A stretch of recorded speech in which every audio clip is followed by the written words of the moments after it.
di titik dipasrahkan itu, kata suamiku. Lalu aku sadar nafas syukur terus, tarik nafas, buang nafas dengan kesadaran bahwa ada yang tanpa batas di dalam yang memang memiliki tubuh ini, yang memang memiliki kehidupan ini, yang memang menggenggam seluruh kesinambungan kehidupan ini. Aku pasrahkan saat itu. Terus dia bilang lagi sama aku, "Yang," kata suamiku, "tahu nggak, 5 menit," kata dia, "setelah sadar nafas syukur itu, si sakit yang nggak ketahan dari ujung rambut sampai ujung kaki itu hilang." Dia nyender di leher aku, terus aku cium. Terus yang tadinya nafasnya agak cepet gitu ya, itu napasnya mulai hilang, Mas. Suamiku juga nggak kemana-mana juga sih, Mas, sebetulnya. Dari raga, dia berubah menjadi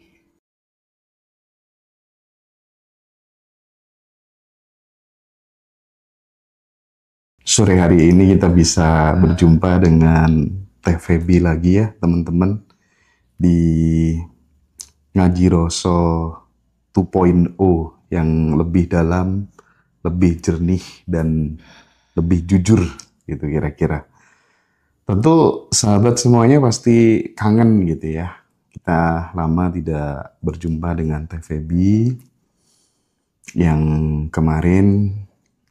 Mungkin teman-teman pada penasaran dan pengen tahu, rindu yang jelas suaranya Teh Feby yang menggetarkan hati gitu, yang selama ini membersamai teman-teman bertumbuh dan banyak sekali transformasi hidup yang dialami teman-teman, bukan hanya dalam konteks materi, finansial semata, tapi lebih dari itu tentang anugerah kesadaran mengalami kelahiran kedua, menjadi sangat bahagia tanpa syarat, dan itu ya itu adalah kehendaknya sih gitu ya. Teh, ya. saya seluruh keluarga besar Ngaji Roso Badan Revolution turut berduka cita atas meninggalnya suami tercinta. Mungkin bisa diceritakan Teh detik-detik gimana Teh Feby mendampingi almarhum suami di hari terakhirnya gitu Teh. Ya, Mas Hendra, terima kasih banyak. Sebelumnya aku mau ucapin terima kasih sebesar-besarnya pada Ngaji Roso dan keluarga besar Abundant Revolution, atau yang lebih luas lagi daripada itu. Karena pada saat waktu suamiku meninggal, itu karangan bunga di komplekku penuh, Mas. Betapa wujud cinta yang begitu besar gitu dari keluarga besar Abundant Revolution dan teman-teman alumni kemarin itu mengirimkan satu ungkapan rasa sayang, empati, kepedulian, rasa merasakan juga perasaan aku itu betul-betul bisa aku rasakan dari karangan bunga itu. Jadi aku mau ucapin terima kasih yang sebesar-besarnya kepada semua teman-teman yang sudah sending love, yang sudah juga mengekspresikan itu dalam bentuk apapun, dalam bentuk bunga atau dalam bentuk apapun gitu. Itu sangat terdelivery, bisa aku terima dan bisa aku rasakan gitu. Kebersamaan dari teman-teman keluarga besar Abundant Revolution dan teman-teman lainnya itu begitu sangat kuat gitu aku rasakan. Nah, menjelang saat lalu suamiku berpulang, itu sebetulnya Mas Hendra, aku sudah sedikit merasakan ada clue-nya pada saat waktu aku dan suami itu umroh. Jadi pada saat waktu umroh, saat itu kita udah selesai umroh, mungkin suami kecapean, lalu dia sakit diare waktu itu. Dan mulai kondisi kesehatannya itu agak sedikit menurun gitu saat itu. Tapi pada saat itu di Mekah itu aku malam-malam minta izin untuk bisa sholat tahajud di depan Ka'bah. Untuk curhat sama Allah lah, bisa dikatakan gitu. Dalam sujud sholat tahajud itu, aku mengungkapkan rasa curhat sama Sang Maha Pencipta. Aku bilang bahwa apa yang harus aku lakukan gitu. Istilahnya dalam kondisi suami yang sakit, karena ada sedikit muncul lahir tuh lewat tuh rasa kekhawatiran yang cukup besar, khawatir tertahan gitu di sana. Nah pada saat itu clue yang keluar itu adalah saat aku sujud, sosok suamiku tuh ada di dalam gambar pikiran. Ada di dalam gambar pikiran, lalu di gambar pikiran itu tuh ada kayak cahaya putih gitu, kayak mengelilingi suamiku, naik ke atas dan menghilang gitu. Dari situ aku mulai seperti dapat clue gitu, bahwa kesempatan waktu yang Allah kasih buat aku ini terbatas. Pemahamannya seperti itu saat itu. Jadi aku harus fully, truly deket suamiku, sayangin suamiku, temenin dia dengan lebih daripada sebelumnya. Dan memang pada saat waktu selesai umroh itu sampai Jakarta itu kita langsung masuk UGD, Mas. Langsung masuk rumah sakit. Suami waktu itu dirawat 3-4 hari lah di sana. Lalu keluar dari rumah sakit, terus kita langsung ke Bandung. Langsung ke Bandung karena memang kita udah merencanakan kita akan stay di Bandung lagi gitu. Selama ini kan bolak-balik. Nah, pada saat di Bandung itu bolak-balik rumah sakit saat itu. Nah, saat itu ada satu pengalaman Mas Hendra yang buat aku ini insight sekali buat materi Abundant Revolution. Saat itu suamiku ada keluhan nyeri di seluruh tubuhnya. Dari mulai ujung kaki sampai dengan ujung rambut itu nyeri kerasa.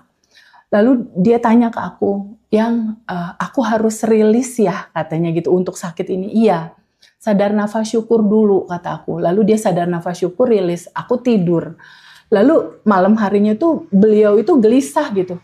Gelisah, lihat kanan, lihat kiri, lihat kanan, lihat kiri. Aku bilang, kamu gak apa-apa mau aku balur apa gimana? Enggak, aman dia bilang.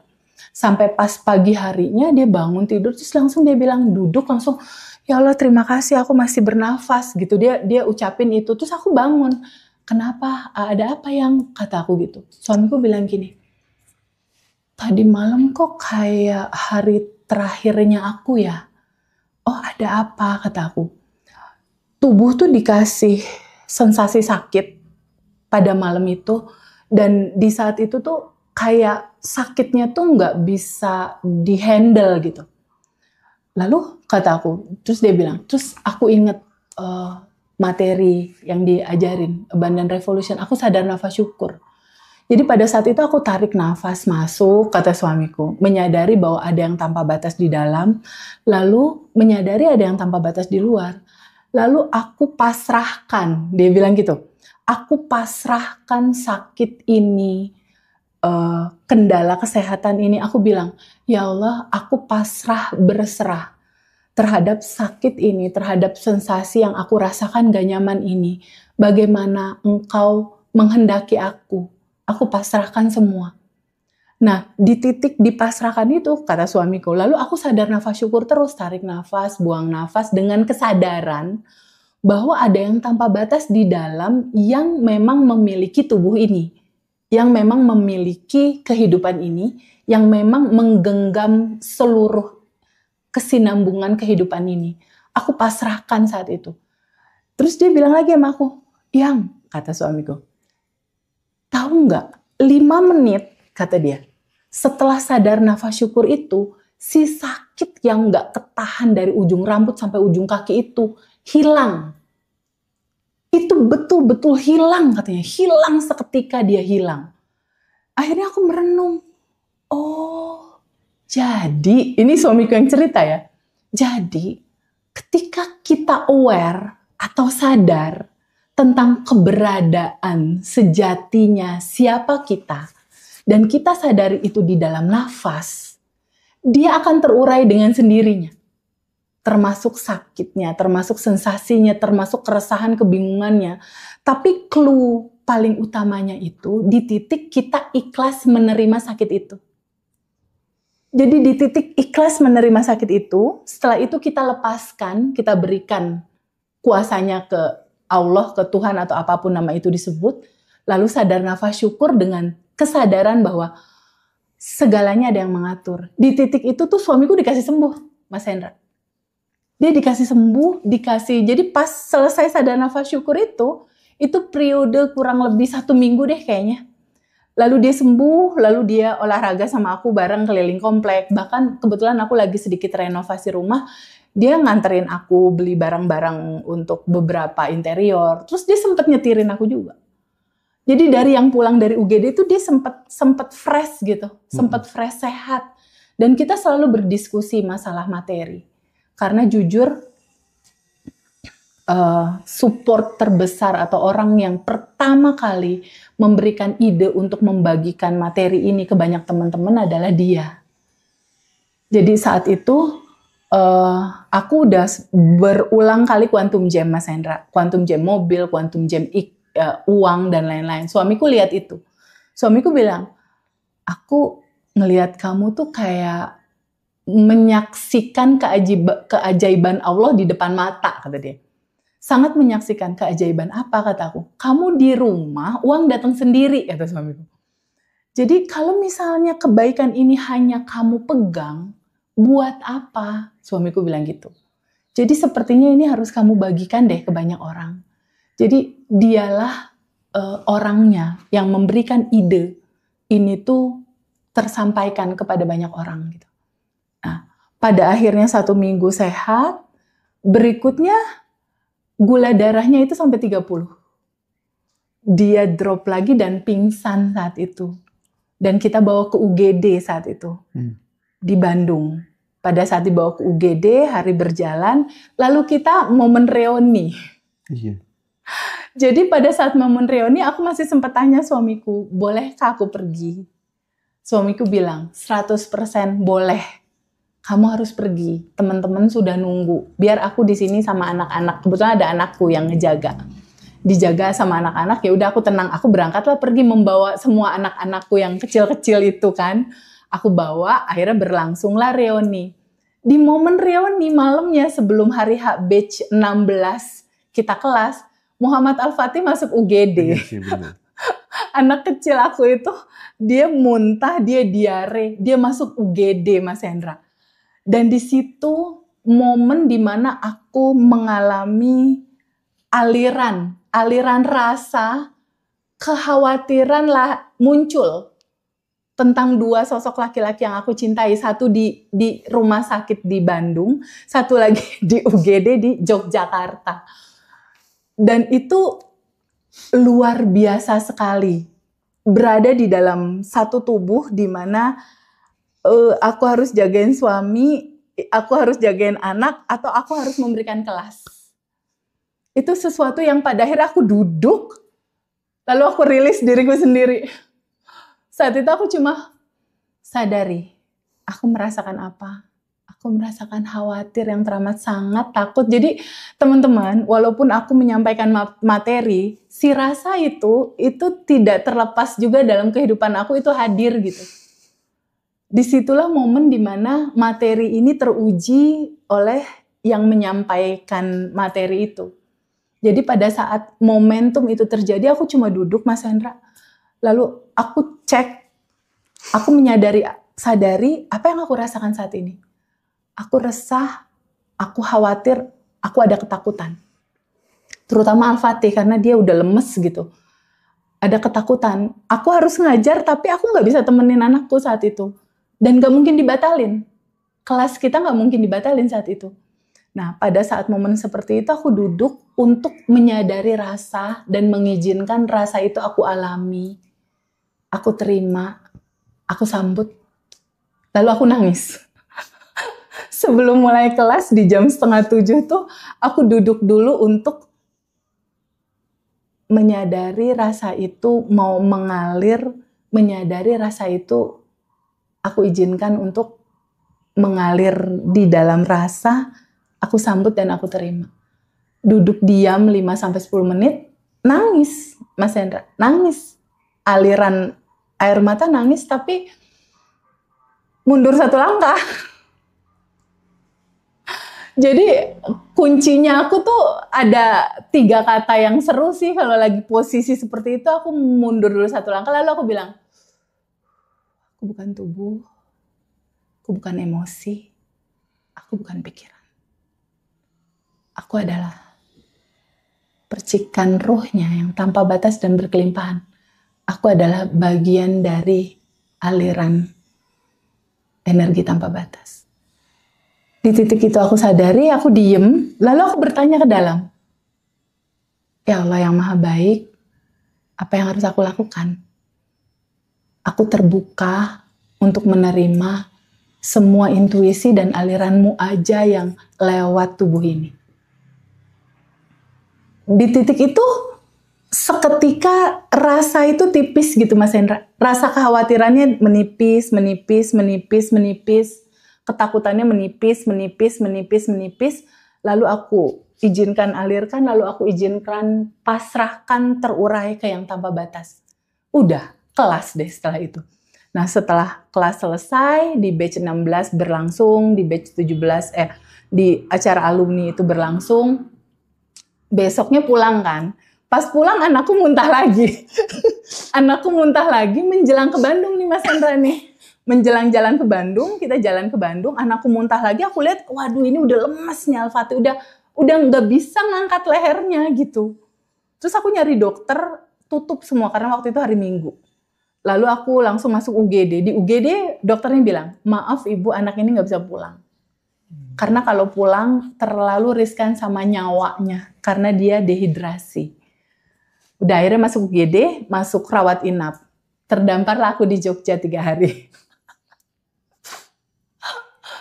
Di dalam terdampar 3 hari, suamiku pun masih di rumah sakit, yang akhirnya Mas Hendra sending love ya. Sama teman-teman semua, terima kasih banyak. Sending love itu membantu. Siangnya teman-teman itu ngabarin aku sending love, Mas Hendra juga sama. Sorenya aku dapat kabar dari suamiku bisa pulang besok. Terus dapat kabar juga dari dokter Muhammad Al-Fatih juga bisa pulang. Akhirnya aku pulang. Nah, pada saat aku pulang, ternyata suamiku nggak mau makan sebelum aku datang. Jadi mama dan yang merawat dia nggak mau makan gitu sebelum aku datang. Akhirnya aku datang, udah mulai ceria tuh dia tuh. Terus aku suapin, ayo makan, kalau nggak makan nanti nggak dapet cium. Aku bilang gitu. Akhirnya makan. Udah tuh sehat lagi. Sampai pada akhirnya hari Senin itu jam ba'da subuh deh kayaknya. Beliau muntah.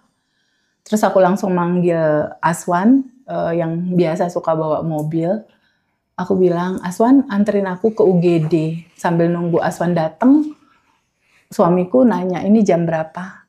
Jam 6. Jadi di jam 6 tuh dia masih ada. Tapi setelah itu dia muntah untuk yang kedua kali, terus aku peluk. Sambil nunggu Aswan datang, aku gantiin baju. Lalu aku peluk, karena nafasnya udah agak sesak.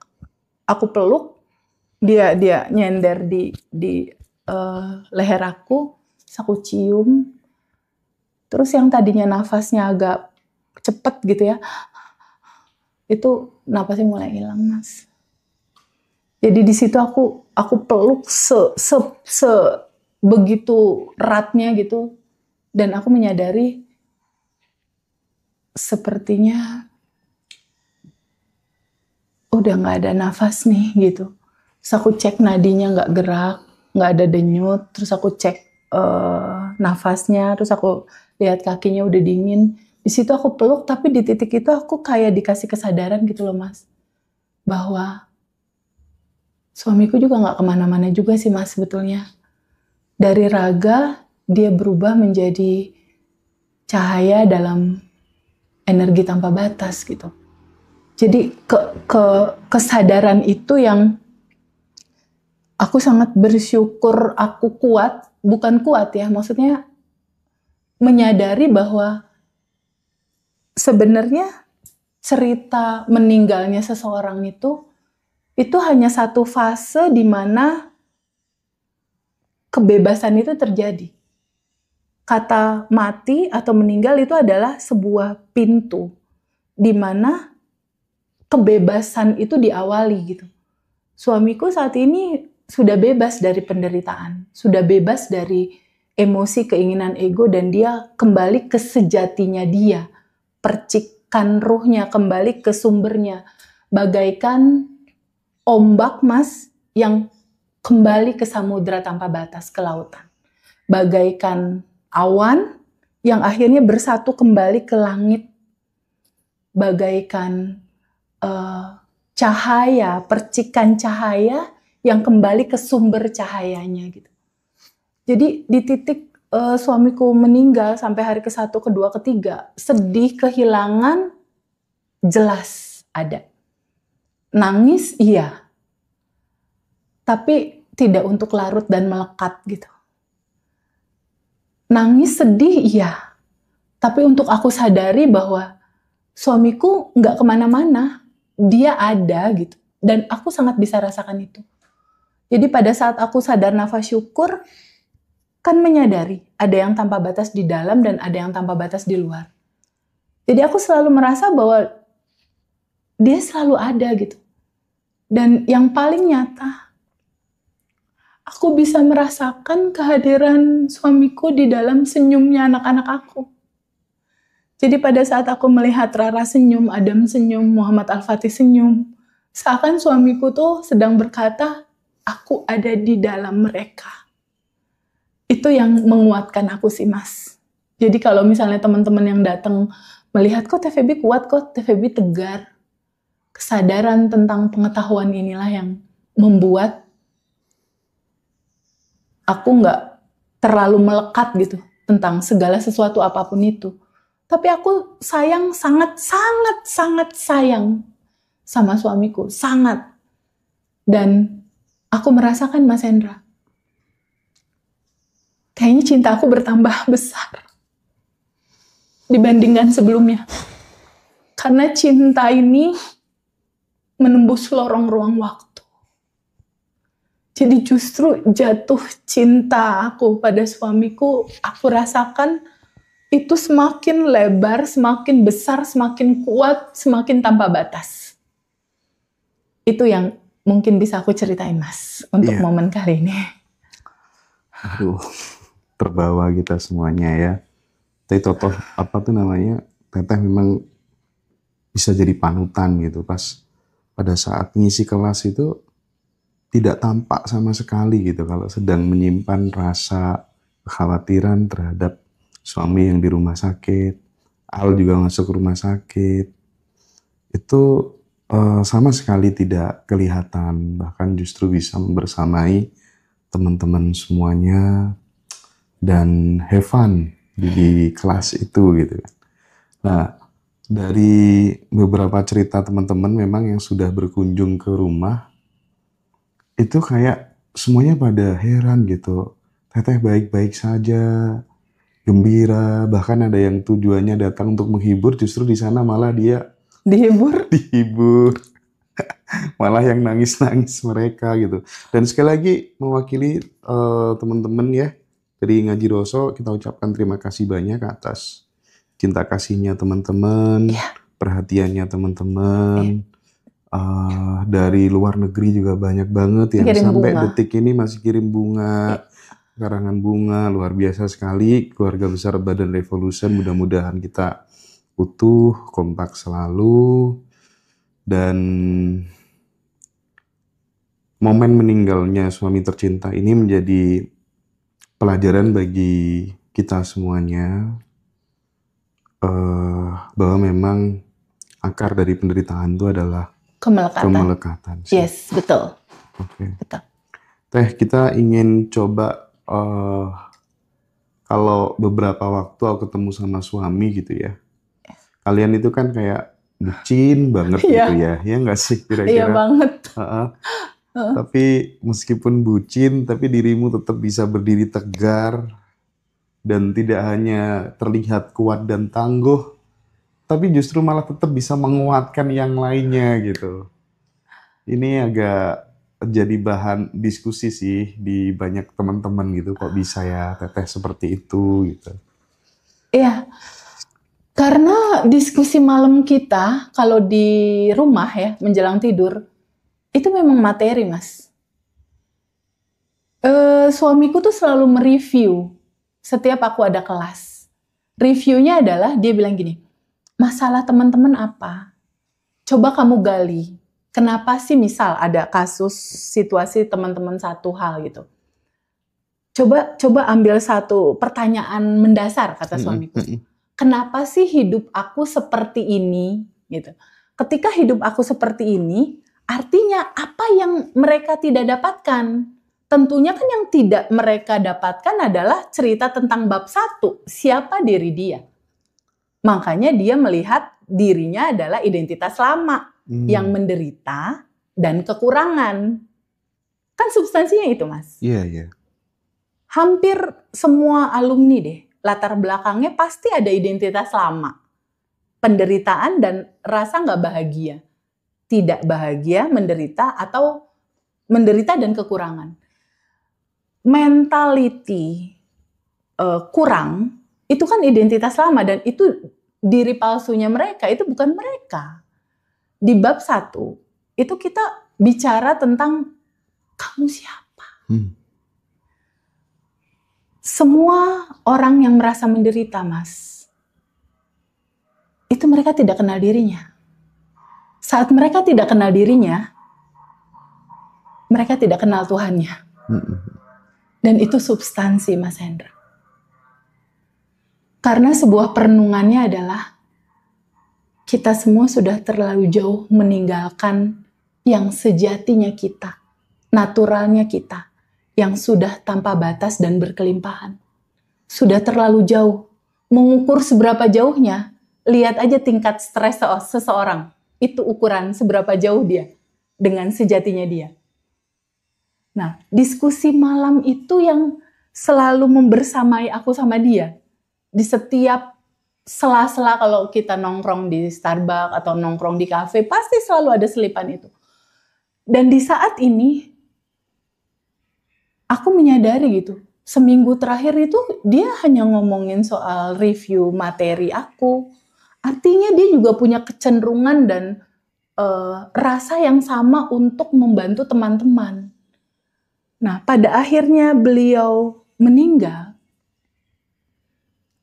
aku hanya merasa bahwa power energinya semakin besar gitu. Karena dia sudah menyatu dengan yang tanpa batas. Otomatis power dia begitu besar, aku dan suamiku kan adalah satu, Mas. Sambungan rasa itu juga aku bisa rasakan gitu. Bahwa pesan dia kepadaku adalah,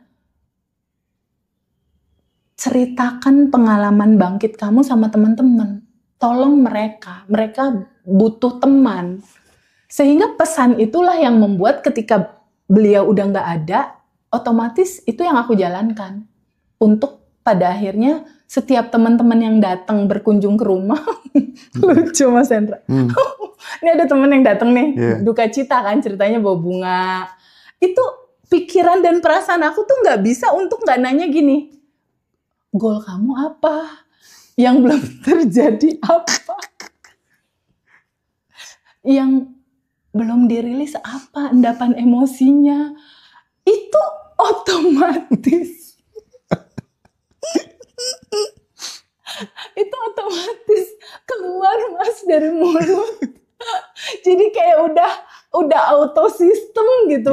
Kalau setiap ngelihat anak-anak alumni, bawaannya pengen bantu.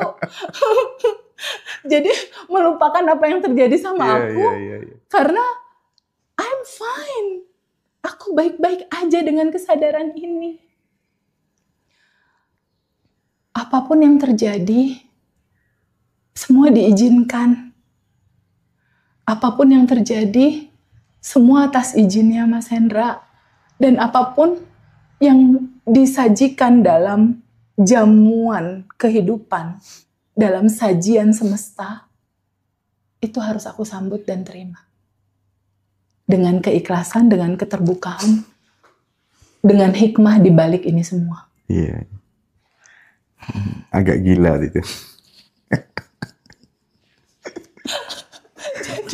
Jadi memang lucu Mas. Ada yang datang alumni, nangis dia. Teteh, yang tegar, teteh yang tegar, katanya gitu ya. Iya, aku alhamdulillah baik-baik aja. Berikutnya, kamu goalsnya apa? Belajar, udah manifest belum? Terus Satu hal deh, manifest yang paling utama kata aku. Karena kan Mas, manifestasi terindah itu adalah kebebasan, kebahagiaan, dan rasa berkelimpahan Mas. Jadi ketika teman-teman belum manifest uang, belum manifest mobil, belum manifest apapun gitu, nggak usah itu dulu. Rasa bebas dari belenggu lapisan emosi dia udah bisa alirkan dan lepaskan, terima, sadari, alirkan, lepaskan. Dan dia sudah mulai muncul tuh, ada rasa ketenangan, ada rasa kebahagiaan walaupun sedikit di hati dia. Kebahagiaan yang datangnya dari dalam ketika dia sadar bahwa dia siapa gitu. Dia adalah percikannya yang tanpa batas dan berkelimpahan.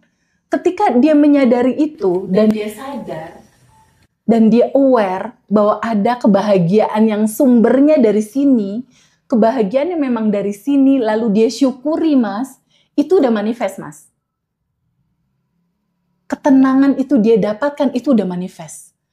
Karena banyak sekali Mas Hendra, teman-teman yang gabung di batch ya, kelas yang batch 13, 16, atau di private, kedatangan mereka itu diliputi rasa ketakutan, kebingungan, rasa kayak nggak punya pegangan, rasa yang kayaknya mentok, kayaknya hidup ini nggak ada solusi, kayaknya bingung harus gimana, mengalami looping yang akhirnya kehilangan jati diri dia untuk memahami bahwa solusi ada di dalam. Untuk dia kenali, untuk dia terima, untuk dia izinkan alirkan, untuk dia izinkan larutkan ke yang tanpa batas. Sebetulnya sesimpel itu. Sangat simpel Mas Hendra. Solusi itu sebetulnya sangat simpel. Sesimpel kita bernafas. Oke. Itu sebuah pengambilan sikap yang tidak mudah deh untuk seorang istri yang sangat mencintai suaminya gitu ya, tapi tadi ya kita nggak bisa apa-apa ya Teh, semuanya atas kehendaknya, dan Teh Feby sudah menjadi teladan buat sahabat semuanya untuk tidak melekat kepada apapun dan siapapun, dan yang paling penting ya perlu digarisbawahi, perubahan itu harus dimulai dengan identitas dulu yang berubah gitu, karena ketika kemudian identitasnya udah berubah, abundant feel-nya udah dapat gitu ya, cara itu menjadi nggak penting lagi gitu, kita akan tertuntun dengan sendiri gitu kira-kira gitu.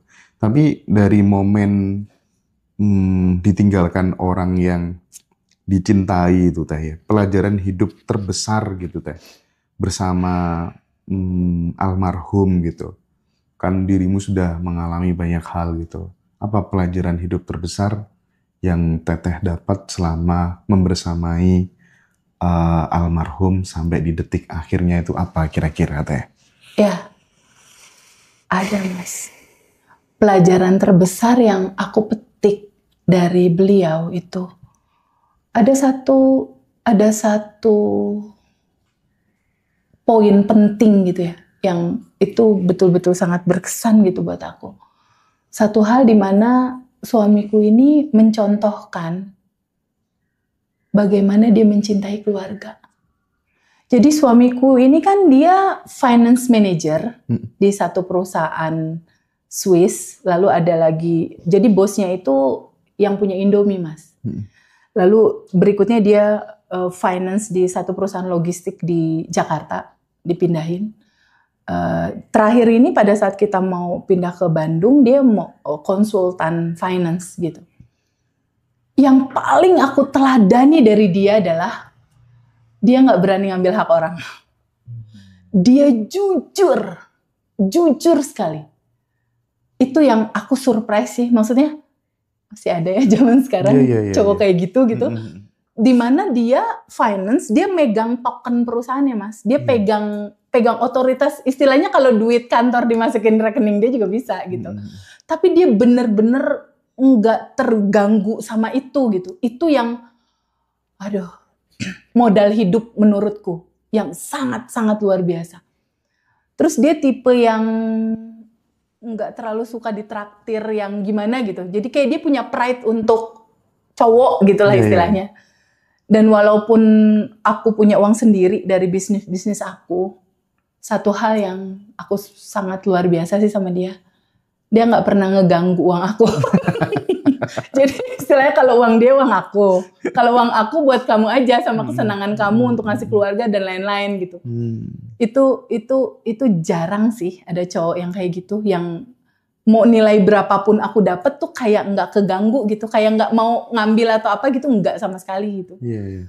Dan yang paling luar biasanya lagi, dia nggak punya utang. Jadi dia selalu beli cash kalau apa-apa. dia rumah, mobil, apapun. Dia ngerasa bahwa buat apa gitu. Itu yang contoh sih buat aku yang sampai sekarang itu pada akhirnya aku tiru gitu, bahwa nih cowok punya pride, keren banget ya gitu. Iya. Dan family man banget sih. Dia hari-harinya tuh rumah kantor, nggak belok gitu. Kayaknya susah tuh Mas cari yang kayak gitu lagi. Jadi susah, kayaknya nggak ada saingannya tuh. Makanya aku mencintai dia tanpa batas. Integritas ya. Waduh, kayaknya 10 juta satu deh, 10 juta banding satu gitu, kayak susah. Dan yang lebih unik lagi Mas Hendra, dia ini kan di kantornya middle up ya, karena kan dia nyaris kayak GM gitu kan, manajer tapi udah di level tertentu karena langsung owner. Oke. Walaupun dia middle up, tapi yang aku salut ya sama dia, sholat tuh kejaga banget. Oke. Terus baca Qurannya tuh kejaga banget gitu. Zikir pagi petangnya tuh kejaga banget. Jadi itu yang, aduh hari gini yang gitu-gitu masih dijalanin ya sama level middle up gitu. Jadi termasuk yang unik dan langka gitu. Di luar nobody perfect ya. Iya. Nobody perfect. Ada juga sisi lainnya. Tapi di situ aku jadi belajar kesabaran. Zikir pagi petang ya. Iya, dan jadi ingat masa laluku gitu. Cerita masa lalu itu nggak lepas, itu kayak 1 juz setiap hari tuh Mas. Iya. Itu yang aku kadang kalau dia ngajak aku gini, ya Allah kok ada sih cowok kayak gini. cowok sekeren ini gitu zaman now 2025 di judul middle up. Kayaknya udah jarang tuh, udah langka gitu. Terus Teh, kalau misalnya nih, kan rata-rata orang nih, termasuk saya sih, takut ditinggalkan orang-orang yang saya cintai. Gitu. Apa pesan Teh Feby untuk saya, untuk sahabat semuanya lah ya yang nonton live pada kesempatan sore hari ini yang rindu kangen sama Teh Feby. Biar bisa apa ya Teh ya, belajar menerima dengan lapang dada gitu loh Teh. Iya Mas Hendra. Takut ditinggal orang yang dicintai. Pada saat kita menyadari, sejatinya kita itu udah cinta itu sendiri.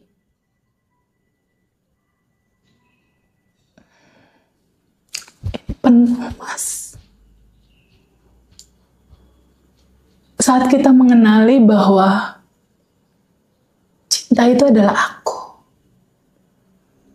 Dan cinta tanpa batas itu mewujud menjadi aku, mewujud menjadi suamiku, mewujud menjadi apapun. Tapi kan di sini sumbernya. Jadi ketika di sini sudah penuh dengan kesadaran itu, apapun yang terjadi di luar nggak terlalu ngaruh Mas. Walaupun berpengaruh ya. Dari sisi kemanusiaan ya. Tapi dalam perspektif kesadaran enggak. Tetap cool. Karena sadar. Iya. Dia nggak kemana-mana juga. Suamiku itu kan adalah aku. Aku adalah suamiku adalah aku. Jadi nggak kemana-mana juga. Dan tidak mati. Dan secara kesadaran. Yes. Selalu ada. Dan aku bertemu dia selalu kok dalam sholat. Iya. Dan aku jujur ya, di titik sekarang, aku nggak merasa kehilangan. Karena dia selalu ada. Keren betul itu. Dia nggak kemana-mana Mas. Ada. Dan aku bisa rasakan itu. Bahkan bisa dikatakan kalau misalnya nih ya, masih ada tubuh fisik nih, aku peluk dia. Misalnya anggaplah peluk dia tuh kadarnya 10 misal. Di titik sekarang, itu kadar peluknya tuh udah tanpa batas, udah lebih dari 1000 gitu. Si rasanya gitu. Paham. Jadi di titik sekarang, aku benar-benar merasakan yang namanya cinta sejati ya ini. Di titik sadar bahwa aku mencintai dia, ada tubuhnya ataupun gak ada tubuhnya. Hebat sih Teh Feby, bener hebat. Karena aku adalah kamu adalah aku. Dan aku bisa peluk kamu kapanpun. Dan rasa itu selalu ada. Dan bukankah Allah maha pencemburu ya? La ilaha illallah. Nggak ada yang lain yang harus kita cintai selain dia, bukan? Suamiku melebur bersama dia, bersama yang tanpa batas. Jadi mencintai dia dalam ukuran yang gak terbatas. Jadi aku gak pernah kehilangan dia. Karena semangat dia, suara dia, rasa dia, pelukan dia itu masih selalu ngalir gitu. Dan aku bisa melihat dia di dalam wajah anak-anakku. Dan aku gak merasa kehilangan karena ada anak-anak. Oke, terima kasih banyak Teh atas pelajarannya agar kita tidak melekat kepada apapun karena bagaimanapun peristiwa kematian hanya air yang membeku menjadi es dan menguap lagi menjadi air dan begitu pula seterusnya. Betul. Dan kita menjadi menjadi saksi gitu ya di Abundant Revolution itu semuanya mengalami pertumbuhan gitu ya. Semuanya benar-benar mengarah kembali kepada esensi diri kita yang sejati gitu. Rumah kita yang akan kita tuju gitu. Iya, betul. Dan ya nggak perlu nunggu usia tua, kita belajar bisa merasakannya saat ini. Menerima semua apa yang ada, apapun sensasi yang muncul di pikiran, di perasaan cukup sadari penuh dan dialami total ya, gitu ya. Dan itu pelajaran yang selama ini kita sampaikan di kelas Abundant Revolution ya teman-teman. Sekali lagi saya ucapkan terima kasih yang sudah kasih atensi full, sending love buat Teh Feby dan keluarga, buat sahabat-sahabat. Terima kasih juga kemarin yang datang di Reuni Yogyakarta dan sudah datang di Reuni Yogyakarta. Makanya kan agak nggak tahu gimana ya teman-teman nih pikirannya ya. Di Jogja udah datang nih, effort banget kan, pesawat, hotel segala macem. Luar biasa. Tapi di Bali, tanggal 20 Desember, itu mereka juga pada datang lagi gitu. Bahkan kalau yang di Bali itu kan daftar pertama, seatnya ditaruh di depan di posisi terbaik kan. Sampai detik ini udah ada 35 orang yang udah daftar. Ini kalau nggak digerakkan oleh sesuatu yang disebut dengan cinta. Nggak mungkin deh. Nggak mungkin. Jadi kita benar-benar disatukan oleh cinta di sini ya teman-teman. Sekali lagi terima kasih Tuhan. Terima kasih semesta atas kehendaknya ya. Kita bisa sampai di titik ini. Teh Feby kuat selalu, luar biasa ya. Oke, thank you teman-teman semuanya.